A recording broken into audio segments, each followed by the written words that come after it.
গুনাহ দুনিয়াতেও কিছু অর্জন হয় না, ক্ষয় হয়, শুধু ক্ষয় হয়। জীবন যায়, যৌবন যায়, শরীর যায়, স্বাস্থ্য যায়, শরীরের সামর্থ্য যায়, যৌন শক্তি নষ্ট হয়ে যায়, সব কিছু অকেজ অপদার্থ ধ্বজভঙ্গ হইয়া শেষে হার্বাল কোম্পানির ওষুধ খায়, ফ্যান টানে ফ্যান। কোন আলেম, কোন মাদ্রাসার ছাত্র, আমি চ্যালেঞ্জ করলাম বেটা, জীবনে কোনোদিন যদি দেখাইতে পারো যে কেউ ফায়জামা টানছে ফিন্দার পরে আর কোনোদিন টানে নাই, কিন্তু লক্ষ লক্ষ যুবক আছে ফ্যান কেবল নিচের দিকে ফিরে যায়, কুদ্দুর পর টানে। ফ্যান টানো স্ক্যান বেটা, কোমর নাই, যৌবনের শক্তি নাই, শরীরের সক্ষমতা নাই, অপাত্রে নষ্ট করে দিস, অপাত্রে নষ্ট করে দিস। নইলে কোন আমরা জীবনে কোনোদিন ফায়জামা টানি, কীর্তন টানো বল। আলহামদুলিল্লাহ, ঈমান আমাদেরকে ইজ্জত দিছে, কোরআন আমাদেরকে শক্তি দিয়েছে, আল্লাহ আমাদেরকে সাহায্য করেছে। আলহামদুলিল্লাহ, আলহামদুলিল্লাহ। কিভাবে বললে বুঝবে? আমি নিজেও বুঝি না। কেমনে বললে বুঝতো আমার ছেলেরা, আমার ভাইরা, আমার বন্ধুরা? বুঝি না আমি। সারাদিন কেমনে এরকম হয় জীবন ভাইয়া? একটা মুসলমানের ছেলের একবারও একটা ওয়াক্ত নামাজও পড়তে মন চায় না। এতগুলো মসজিদের মাইকের আজান শুনে তার কলিজার ভিতরে একটা নড়ে চড়ে না, কপালের মধ্যে একটা ভাঁজ পড়ে না, বিবেকের মধ্যে একটু দংশন অনুভূত হয় না যে আমি একটা মুসলমান, আমার সেজদা দেওয়া উচিত। হায় হায় হায় হায় হায়, এটা কি জীবন রে বাপ? এই জীবনের সাথে রাস্তার কুকুরের কোনো পার্থক্য আছে কিনা? আমার মনে হয় না, আমার মনে হয় না। সেজদাবিহীন সে তো মানুষ না, যার কপালে সেজদা নাই সে তো মানুষ না। আল্লাহ তাকে মানুষ বলে নাই, আল্লাহ তাকে মানুষ বলে নাই, জানোয়ার বলছে। আল্লাহ তাকে জন্তু বলছে, জানোয়ার বলছে, কাল আনআম বলছে, আনআম বলছে। তোমাদের যাদের কপালে সেজদা নাই বাপ, তুমি মানুষ না, হাইওয়ান। ফজরের নামাজ না পড়ে তোমরা যারা ঘুমাও, রাস্তার কুত্তার সাথে তোমারে মিলায় দেখো, কোনো পার্থক্য মনে হয় না। হ্যাঁ হ্যাঁ, মিলায় দেখো। হাসি দিয়ে উড়াই দিও না, মজাক করে জিন্দিগি উড়াই দিও না। জীবনের শেষ আছে, যৌবনের সমাপ্তি আছে। 30 বছরে নিশ্চিত 60 বছরে রূপান্তর হবে, হবে কিনা বলেন? প্রতি শনিবার রবিবার হয়নি, কথা বলেন না। প্রত্যেক রবিবার সোমবার হয় কিনা বলেন? জানুয়ারি ফেব্রুয়ারি হয় কিনা? তাহলে তোমার হায়াতেরও শেষ আছে, তোমার যৌবনেরও শেষ আছে, তোমার শক্তি সামর্থ্যেরও শেষ আছে। আমি তো প্রায় প্রতিদিন বলি, আজ থেকে 10 বছর আগে, 5 বছর আগে আমি বয়ান করতে গিয়ে নিজেই শক্তি অনুভব করতাম, আজ তো তা নাই। আজ মনে হয় হায়, বয়ান থেকে নাইমা ঠান্ডা ফ্রিজের আমি আস্তা 7 আপের বোতল আর আধা লিটার 1 লিটার খাইতাম, সেই আমি একটা আপেল, 1 পিস আপেল মুখে দিলেও আমার কাশি উঠে যায়। কোথায় গেল সেই শক্তি? কি বাপ, কোথায় গেল? হারিয়ে গেল। কোথায় সেই যৌবন? আমি তো বুড়া হই নাই এখনো, কিন্তু সেই শক্তি কোথায়? এজন্য দেখতে দেখতে ফুরায়া যাবে, দেখতে দেখতেই রাত ভোর হয়ে যাবে, দেখতে দেখতেই দিন অন্ধকার হয়ে যাবে।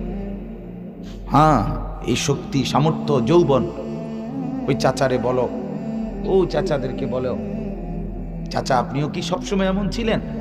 বলবে না চাচা, বাতিজা তোমার মতো আমিও একদিন ছিলাম, তোমার মতো আমিও ছুটতাম, দৌড়াইতাম, ফুর্তি করতাম, হাঁটতাম। আজ বৃদ্ধের দুর্বলতা আমাকে অবশ অচল করে দিয়েছে। এজন্য ভাবো ভাইয়া, ভাবো কি করে আসছো এতক্ষণ? ছেলেরা তোমরা কি করে আসছো? অর্জন কি বলো? এতক্ষণ তোমরা যারা ঘুরে আসছো, অর্জনটা কি হয়েছে ভাইয়া কও? আর আমার অর্জন কি হয়েছে? আমরা যারা বসা ছিলাম, আমাদের অর্জন কি? আমরা মালিকের নাম নিছি, আর প্রতি শব্দে শব্দে আমাদের আমল নামার মধ্যে নেকির পাহাড় জমে। তোমার অর্জনটা কি ভাইয়া? কয়টা মেয়ে দেখে কি পাইছো তুমি? এই যে মেয়ে যেগুলো ছিল এতক্ষণ দোকানের মধ্যে, এগুলো দেখে তোমার অর্জন কি? শরীরে পুষ্টি হয়েছে তো? শরীরের মধ্যে কিছু হয়েছে? কিছু তা হয়েছেটা কি? দোকানে লাভ হয়েছে, বাড়িতে বিল্ডিং উঠছে, হয়েছে কি? উলঙ্গ ছবি দেখে অর্জন কি হয়? নর্তকীর নাচ দেখলে অর্জন কি আমার? আয় হায়, এত বোকা কেমনে হয় ভাইয়া? কিছু তো দুনিয়ার লাইনের ভাবো, আখেরাত না হইলো দুনিয়ার অর্জন কিছু হয়নি। গুনাহ দুনিয়াতেও কিছু অর্জন হয় না, ক্ষয় হয়, শুধু ক্ষয় হয়। জীবন যায়, যৌবন যায়, শরীর যায়, স্বাস্থ্য যায়, শরীরের সামর্থ্য যায়, যৌন শক্তি নষ্ট হয়ে যায়, সব কিছু অকেজ অপদার্থ ধ্বজভঙ্গ হইয়া শেষে হার্বাল কোম্পানির ওষুধ খায়, ফ্যান টানে ফ্যান। কোন আলেম, কোন মাদ্রাসার ছাত্র, আমি চ্যালেঞ্জ করলাম বেটা, জীবনে কোনোদিন যদি দেখাইতে পারো যে কেউ ফায়জামা টানছে ফিন্দার পরে, আর কোনোদিন টানে নাই। কিন্তু লক্ষ লক্ষ যুবক আছে ফ্যান কেবল নিচের দিকে ফিরে যায়, কুদ্দুর পর টানে। ফ্যান টানো স্ক্যান বেটা, কোমর নাই, যৌবনের শক্তি নাই, শরীরের সক্ষমতা নাই, অপাত্রে নষ্ট করে দিস, অপাত্রে নষ্ট করে দিস। নইলে কোন আমরা জীবনে কোনোদিন ফায়জামা টানি, কীর্তন টানো? আলহামদুলিল্লাহ, ঈমান আমাদেরকে ইজ্জত দিছে, কোরআন আমাদেরকে শক্তি দিয়েছে, আল্লাহ আমাদেরকে সাহায্য করেছে। আলহামদুলিল্লাহ, আলহামদুলিল্লাহ। দুনিয়ার সুখও মিলছে আলহামদুলিল্লাহ। উলামায়ে কেরাম দুনিয়া তো সুখের বাদশাহীর হালাতে আছে, বাদশাহীর হালাতে আছে। বাড়ি তো বিরাট, সম্পদ তো অনেক কিছু, টাকা তো পকেট ভর্তি, স্ত্রী আরেক বেড়ার লগে, মেয়ে আরেক ছেলের সাথে, ছেলে আরেক মেয়ের সাথে, প্রত্যেকেই নিজের মতো। এটা সুখ? এমন ব্যক্তির বাড়ি যদি 10টা থাকে লাভ কি? কথা বলেন, বলে। আমি নিজ চোখে দেখছি, কোটি কোটি টাকার মালিক, বউ থাকে ঢাকা, বেড়া থাকে কুমিল্লা, বেড়া ছাদের উপরে বইয়ে সারা রাত গিটার বাজায়, গিটার আর বিড়ি, আমার চোখে। আর তুমি ঠিক কোন লাগতো না, আমি দেখছি, বলে ঠিক কি আবার ঠিকের কি আবার, সারা রাত গিটার বাজায় আর বিড়ি, একটার পর একটা সিগারেট খায় আর গান গায়। গান তো না, গানের জাতও না, কোন লাইনের কোন সুন্দর বলতে কিচ্ছু নেই। নাউজুবিল্লাহ। চলো ভাইয়া, বুঝতে শিখো, নিজের ভাবনা ভাবো। তু আগার মেরা নিহি বনতা না বন আপনা তো বন। তুমি আমার কিছু যদি নাই করো, তোমার জন্যই করো, তোমার ভাবনাই ভাব। দেখো সারাদিনের অর্জন কি, সারাদিনের অর্জন কি? কি লাভবান হইলা? ছবি দেখে, নারী দেখে, উলঙ্গ দৃশ্য দেখে, অশ্লীল সিনেমা দেখে, নাটক দেখে, জিনা ব্যভিচারের দৃশ্য দেখে, মদ খেয়ে, জুয়া খেলে, উলঙ্গ বেহায়াপনার মতো বাহিরে বাজারে ঘুরে সারাদিন বন্ধুদের আড্ডা দিয়ে অর্জনটা কি? মিলাও হিসাব, আখেরাত পথ দাও, দুনিয়ায় মিলাও, দুনিয়া মিলাও। দুনিয়ার কিছু হয়েছে কিনা? এক দোকানদার তো 3 ঘন্টা ব্যবসা করলে তার 200 টাকা ইনকাম হয়। কথা বলেন না? এটাতে একটা বুঝ আছে বেটারটা কি আইছে, লাভ আর্স। একটা অটো ড্রাইভার, সিএনজি ড্রাইভার ঘন্টা 2 গাড়িটা চালাইলে তার তো 200 টাকা লাভ হয়, এটা বুঝ আছে তার। তোমার বুঝটা কি? তোমার বুঝটা কি? তোমার অর্জনটা কি এখানে? যেই নারীর জন্য তুমি এত পাগল, সেই নারী কি তোমার মিলবে না? সেই তুমি কি বিয়ে করবে না? তাইলে তো এটার জন্য এত পাগল হইয়া অস্থির হয়ে যাওয়ার মতো, কুত্তার মতো হয়ে যাওয়ার কি আছে? এটা বলে, এটা তো পাগল হয়ে যাওয়ার কি আছে? কুকুরের মতো মেয়ের পিছনে পিছনে ঘুরার কি আছে এটার ভিতরে? একটু সবর করলেই তো। আল্লাহ তাআলা কোরআনে বলছেন, আমি যাকে বানিয়েছি তার জন্য তার স্ত্রীকে, আল্লাহ বলেন, আমার কুদরতের নিদর্শন। আমি আল্লাহ প্রত্যেক পুরুষের জন্য তার স্ত্রীকেও তার দেহের অঙ্গ থেকে আমি বানায় রাখছি। এ তো কোরআনের আয়াত, কোরআনের আয়াত। তোমার জন্য আমি বানাইয়েছি। আমিন আয়াতিহি আন খালাকা লাকুম মিন আনফুসিকুম আজওয়াজা। চলেন তাহলে, অতএব আমি আপনাদের কাছে বললাম জিন্দেগির মূল পুঁজি লা ইলাহা ইল্লাল্লাহ। বলেন আলহামদুলিল্লাহ। আল্লাহ তাআলার দয়া ভাইয়া, আল্লাহ তাআলা সেই নিয়ামত আমাদেরকে দান করছেন। বলেন আলহামদুলিল্লাহ। আমরা বলতে পারি প্রতিদিন, আমরা প্রত্যেকেই বলি যে লা ইলাহা ইল্লাল্লাহ। এই যে বাক্যটা আমাদের যাদের জবানে উচ্চারিত হয় নিয়মিত দিলের বিশ্বাস নিয়া, এর চাইতে সৌভাগ্য, এর চাইতে বড় পাওয়া, এর চাইতে বড় সম্পদ, এর চাইতে উত্তম নিয়ামত আল্লাহর কসম দুনিয়া যদি 10 বার না 100 বারও দেওয়া হয় তারপরেও লা ইলাহা ইল্লাল্লাহর সমান হবে না, হবে না, হবে না, হবে। ঈমান সবচেয়ে বড় সম্পদ। ওয়া আসবাগা আলাইকুম নিআমাহু যাহিরাতাও ওয়া বাতিনা। আল্লাহ তাআলা কোরআনে বলেন, আমার বান্দাদের উপরে আমি নিয়ামত প্রকাশ্যে এবং গোপনে একদম পূর্ণ করে দিয়েছি, পূর্ণ করে দিয়েছি। এখানে তাফসীরের মধ্যে লেখছে ইমাম মুজাহিদ বাহিরের মাইক বন্ধ করছে, বন্ধ করেন, বললাম না। ইমাম মুজাহিদ রাহমাতুল্লাহি আলাইহি বললেন যে এই বাক্যের অর্থ হইল কওলু লা ইলাহা ইল্লাল্লাহ। ঈমান আল্লাহ তাআলা যাকে দিবেন সেই একমাত্র বলতে পারে যে আল্লাহ তাকে সব নিয়ামত একবারে কমপ্লিট করে দিয়েছেন। বুঝেন নাই কথাটা? ঈমান পাইছে যে, কালেমা পেয়েছে যে, লা ইলাহা ইল্লাল্লাহর দৌলত যে পাইছে সেই আল্লাহর সমস্ত নিয়ামত পরিপূর্ণ পাইছে। এটা নাই তো সে কিছুই পায়নি। जो तू मेरा तू सब मेरा, যখন আল্লাহ আমার সবই আমার, ফলক মেরা জমি মেরি, আসমানও আমার জমিনও আমার, अगर एक तू नहीं मेरा तो कोई शै नहीं मेरी। যদি আল্লাহ আমার না হয় তাইলে কিছুই আমার নাই। আমার শায়েখ আল্লামা মুফতি মুশতাকুন নবী সাহেব বলে, তুমি আল্লাহকে পেয়ে গোটা দুনিয়াও যদি না পাও সব পেয়েছ, তুমি আল্লাহকে না পেয়ে গোটা দুনিয়াও যদি পাও কিছুই পাওনি, কিছুই পাও। যে আল্লাহ হারা সে সর্বহারা, যে কালেমা হারা সে সর্বহারা, যে ঈমান হারা সে সর্বহারা। এজন্য সর্বশ্রেষ্ঠ পুঁজি আমাদের ঈমান। বলেন আলহামদুলিল্লাহ। এই ঈমানের এক কালেমা কুল কায়নাতের সর্বশ্রেষ্ঠ বাক্য, সর্বশ্রেষ্ঠ বাক্য। আমার বাপ শেষ, এবার দ্বিতীয় শেষ কথাটা, সেটা হলো আমাদের এই যে ঈমান, আমাদের এই কালেমা, এই কালেমার দুইটা অংশ। একটা অংশ হইল লা ইলাহা ইল্লাল্লাহ, দ্বিতীয় অংশ হইল মুহাম্মাদুর রাসূলুল্লাহ।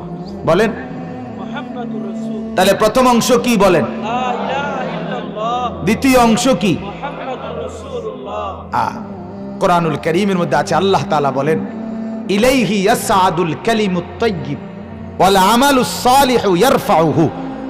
আল্লাহ তাআলা বলেন প্রথম আমি কালেমায়ে তাইয়্যিবা লা ইলাহা ইল্লাল্লাহ মুহাম্মাদুর রাসূলুল্লাহ, এই কালেমায়ে তাইয়্যিবা এইটা আমি বান্দার কাছ থেকে প্রথম গ্রহণ করি। কথা বুঝছেন কি? প্রথম আল্লাহ বলেন আমি এটা আগে নেই, এরপরে ওয়াল আমালুস সালিহু ইয়ারফাউহু, এরপরে যেই কোনো মাশাআল্লাহ দেখছেন এক ছোট বাচ্চা পড়ছে লা ইলাহা ইল্লাল্লাহ, আল্লাহ তাকে বরকত দান করে। একটা মজার কথা শোনেন, নবীজি সাল্লাল্লাহু আলাইহি সাল্লামের জামানায় একবার নবীজি এক যুদ্ধের ময়দান থেকে ফিরে আসতেছিলেন, আজানের ওয়াক্ত হইছে, নামাজের ওয়াক্ত হইছে। তো নবীজি ওইখানেই মাঝ পথে রাস্তায় একটি কাফেরদের পল্লী এলাকা, তো এদের এলাকার পাশে থাইমা আল্লাহর নবী বলছেন আজান দাও, নামাজ পড়বে এখানে। তখন আল্লাহর নবী সাল্লাল্লাহু আলাইহি ওয়াসাল্লামের সাহাবী আজান দিচ্ছিলেন। তখন ওইখানেই কাফেরদের কতগুলো বাচ্চা ছোট ছোট 10-12 বছরের ছেলে এরা খেলতেছিল কাছাকাছি। এদের মধ্যে একটা ছেলে, ঘটনা চক্রে একটা ছেলে 10-12 বছরের, সে ওই সাহাবী যখন আজান দিচ্ছে আল্লাহু আকবার আল্লাহু আকবার, এও রসিকতা কইরা ও হুবহু জোরে জোরে এটা বলতে লাগছে আল্লাহু আকবার আল্লাহু আকবার, এমনি কইতেছিল। নবীজি সাল্লাল্লাহু আলাইহি ওয়াসাল্লাম, আমি নিজে এই হাদিস পড়ছি পড়াইছি, নবীজি নিজে সাহাবীদেরকে বললেন, ওই যে বাচ্চাটা যে জোর আওয়াজে তাকবীর দিছে, আজানের বাক্যটা বলছে, ওটা কে নিও। তো ওই ছেলেটাকে ডেকে আনছে, ডেকে আনার পরে আল্লাহ নবী সাল্লাল্লাহু আলাইহি ওয়াসাল্লাম বলে, তোমার এই বাক্যগুলো আমি সুন্দর করে শিখাই দেই। কইবা তুমি আবার? কয় তো বলেন। তো নবীজি আবার বলছে, অয়ও বলছে। নবীর বলার বরকতে আল্লাহ তাআলা ওই ছেলেটাকেই ঈমানের দৌলত দান করছে। ছেলেটা মুসলমান হয়ে গেছে এবং পরবর্তীতে এই ছেলেটাই নবীজির যে কয়েকজন মুয়াজ্জিন ছিল, বেলাল ছাড়াও এই ছেলেটাও একজন নবীজির মুয়াজ্জিন হয়েছে। নবীজির আমলে সে আজান দিত। আবু মাহজুরা রাদিয়াল্লাহু তাআলা আনহু, এই জন্য মনে হলো ওই ছেলের লা ইলাহা ইল্লাল্লাহ শুইনা আল্লাহ তাআলা তো তাকেও ঈমানের এই বাক্য উচ্চারণ করার তৌফিক দান করছে। এত ছোট বাচ্চাকে আল্লাহ তাআলা উচ্চারণ করতে তো সুযোগ দিছে। কত কাফের বেঈমান হায়াতের 60 বছর পর্যন্ত কোনোদিন এই বাক্য উচ্চারণ করতে পারলো না। কত পরিমাণ বঞ্চিত সে। এজন্য আমাদের কালেমার দুইটা অংশ, একটা হলো লা ইলাহা ইল্লাল্লাহ, আরেকটা হলো মুহাম্মাদুর রাসূলুল্লাহ। আল্লাহ তাআলা বলেন, আমি এই কালেমায়ে তাইয়্যিব প্রথম আমি এটা নেই, এরপরে ওয়ালা আমালুস সালিহু ইয়ারফাউহু, এরপরে বান্দা ঈমান আইনা কালেমা পয়রা যত নেক আমল করবে, সব নেক আমল এই ঈমানকে, এই কালেমাকে উপরে উঠাইতে থাকবে, উঁচা করতে থাকবে, দামি বানাইতে থাকবে। এজন্য ঈমান সঠিক থাকা, কালেমা ঠিক থাকা, লা ইলাহা ইল্লাল্লাহ মুহাম্মাদুর রাসূলুল্লাহ, এইটা সঠিক থাকা। আপনি কালেমা বোঝেন কিনা, ঈমান বোঝেন কিনা, আকীদা বোঝেন কিনা, রাসূলুল্লাহর ব্যাপারে আপনার আকীদা কি হওয়া উচিত, আল্লাহর ব্যাপারে আপনার আকীদা কি হওয়া উচিত, নবীজির মর্যাদা আপনি কি বুঝা উচিত, নবীজির আপনার কাছে চাহিদা কি, আল্লাহ আপনার কাছে চান কি, লা ইলাহা ইল্লাল্লাহ আপনার কাছে কি দাবি করে, মুহাম্মাদুর রাসূলুল্লাহ আপনার কাছে কি দাবি করে। আল্লাহর কসম, এটা বুঝা, এটা মানা, এটা জীবনে গ্রহণ করা, এর ভিত্তিতে আপনার সমস্ত নেক আমলের দাম বাড়া। এর ভিত্তিতে আপনার দাম বাড়বে, আমলের দাম বাড়বে। আপনার নামাজ, রোজা, হজ, যাকাত, জিকির, তেলাওয়াত, দান, সাদকা, ঈদ, কোরবানি, ওযু, গোসল, যা কিছু বলেন সব নেক আমলের দাম বাড়বে। সব নেক আমলের মধ্যে নাম্বার যোগ হবে আপনার লা ইলাহা ইল্লাল্লাহ মুহাম্মাদুর রাসূলুল্লাহ, এটা ঠিক কিনা এর ভিত্তিতে। এজন্য ঈমান, আল্লাহর প্রতি তাওহীদ এবং রাসূলুল্লাহর রিসালাত, এটা পূর্ণ বুঝে নাও, খুব জরুরি। আমি এক কথাই শুধু বলি আপনাকে, একটা হলো আমাদের পাকিস্তানের একজন বড় বুজুর্গ আলেম হযরত মাওলানা তারেক জামিল সাহেব দামাত বারাকাতুহুম বলছেন এই কথা, যে লা ইলাহা ইল্লাল্লাহ বান্দার অন্তরে, বান্দার দিলের ভিতরে গভীরভাবে রোপণ হবে, মুহাম্মাদুর রাসূলুল্লাহ ডালপালার মতো বান্দার সারা দেহে ছড়িয়ে পড়বে। এটা হলো মূল দাবি। অন্তরে মজবুত হবে, অন্তরে গাড়বে, শেকড়ের মতো আপনার গভীর নিচের দিকে যাবে, দিলের ভেতরে ঢুকবে লা ইলাহা ইল্লাল্লাহ আর মুহাম্মাদুর রাসূলুল্লাহ সারা দেহে আপনার ছড়িয়ে পড়বে। চুল দেখে প্রমাণ হবে এ মুহাম্মাদুর রাসূলুল্লাহর উম্মত, দাড়ি দেখে প্রমাণ হবে এ মুহাম্মাদুর রাসূলুল্লাহর উম্মত। হাঁটা চলা, কথাবার্তা, আচরণ, উচ্চারণ, লেবাস, পোশাক, আহার, নিদ্রা, টয়লেট, বাথরুম, সর্বকিছুতে যে রাসূলুল্লাহর সুন্নতকে মানবে, অনুসরণ করবে, আল্লাহর কসম, তাহলেই প্রমাণ হবে আপনি মুহাম্মাদুর রাসূলুল্লাহ মেনেছেন, বুঝেছেন, এই কালেমা গ্রহণ করছেন। কথা বুঝছেন কিনা বলেন? তাইলে লা ইলাহা ইল্লাল্লাহ জমবে কোথায়? দিলে। বলেন না কোথায়? মুহাম্মাদুর রাসূলুল্লাহ প্রকাশিত হবে কোথায়? সারা অঙ্গে। সারা দেহে আল্লাহ তাআলা এই জন্য দিছেন। কেন মুহাম্মদকে দিছেন সাল্লাল্লাহু আলাইহি ওয়াসাল্লাম? কেন নবীকে দিলেন? কেন নবীকে? আপনি শুধু নবীর নাম উচ্চারণ করবেন, আর আপনি নবীর নামে অনুষ্ঠান করবেন, আর আপনি শুধু নবীর নামে জিলাফি খাবেন, আপনি মাঝে মাঝে বিরিয়ানি খাবেন, মাঝে মাঝে খিচুড়ি খাবেন, এরপরে নবীর জায়গায় নবী, আমনের জায়গায় আমনে।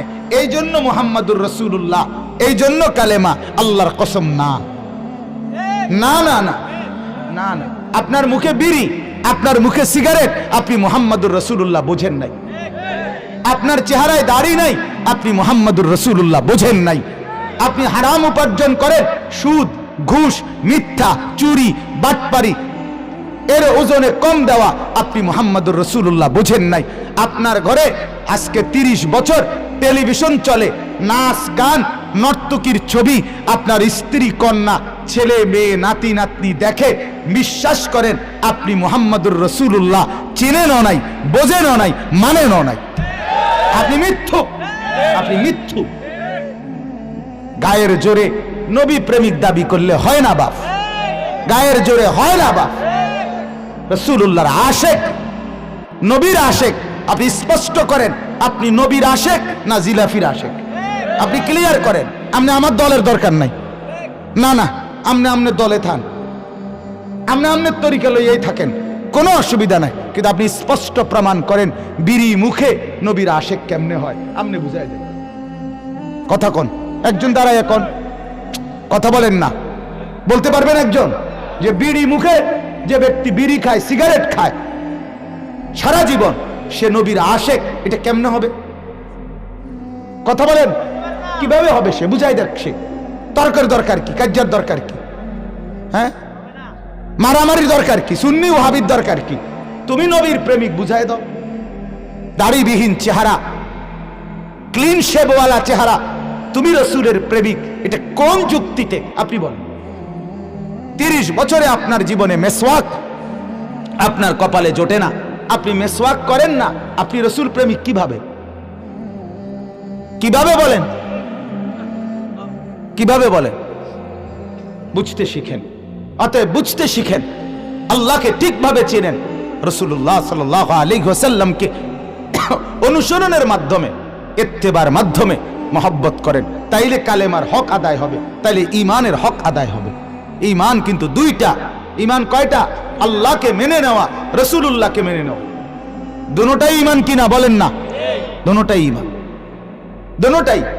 অতএব আল্লাহকে মানবেন আল্লাহ তাআলা যেভাবে বলেছেন, রাসূলুল্লাহকে মানবেন রাসূলুল্লাহ যেভাবে বলেছেন।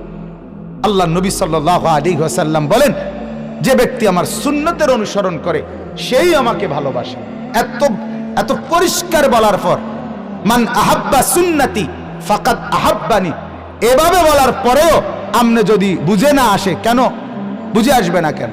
অতএব আমার কথা শেষ, দয়া করে আজকে যেই বাক্য আমি পড়লাম, লা ইলাহা ইল্লাল্লাহ, এটাই আমাদের মূল পুঁজি, ঠিক কিনা বলেন না?